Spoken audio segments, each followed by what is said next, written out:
احنا يا عمي مطحنة حستونة بنقدم خدمة الطحن للناس بأقل التكاليف.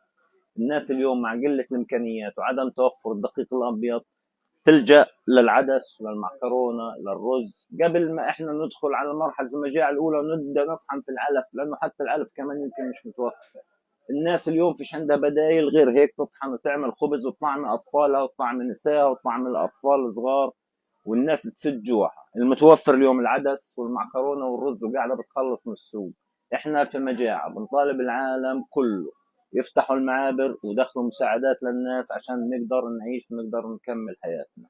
وقفوا الحرب بكفي، احنا تعبنا ودفعنا ثمن غالي كثير وكبير.